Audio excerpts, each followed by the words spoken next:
Corrente elétrica.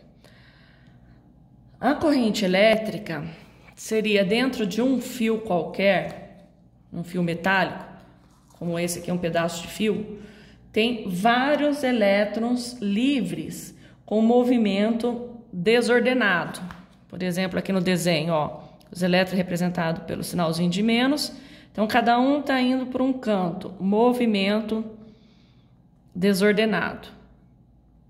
Então, isso são os elétrons livres com movimentos desordenados.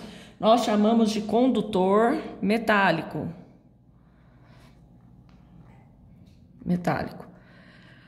Quando cria-se um campo elétrico no interior desse condutor, ou seja, se a gente ligar numa tensão elétrica esse fio, né, o campo elétrico que fica em volta aqui do fio vai fazer com que os elétrons tenham um movimento ordenado. Então, ó, o campo elétrico aqui é um círculo em volta do fio. Quando ele é ligado numa tensão elétrica, cria-se um campo elétrico em volta desse condutor metálico.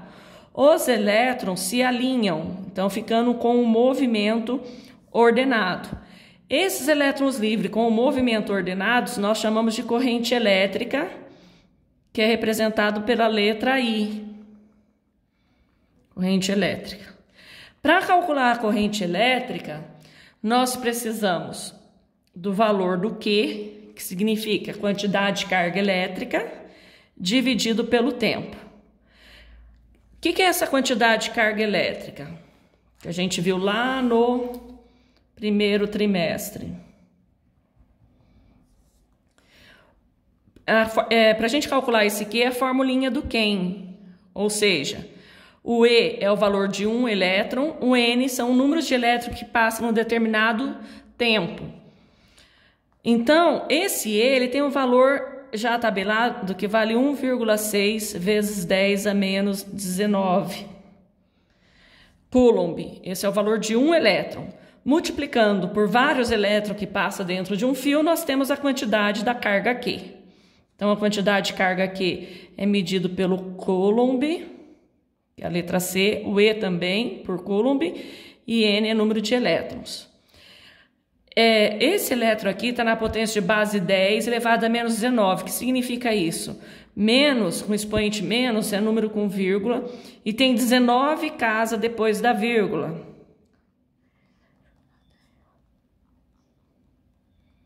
Sendo que as duas últimas a gente completa com o valor do elétron. Então, ó, o valor do tamanho de um elétron é 0,000000000000116, ou seja, transformando em potência 1,6 vezes 10 a menos 19.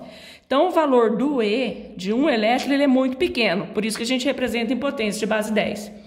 Multiplicando esse valor do E vezes o número de elétrons, eu tenho o valor da quantidade de carga elétrica, o Q, que é usado aqui na fórmula da corrente elétrica, que o I representa a corrente elétrica, o Q é a quantidade de carga elétrica medida em Coulomb, o tempo medido em segundos e o I medido em ampere, representado pela letra A maiúscula.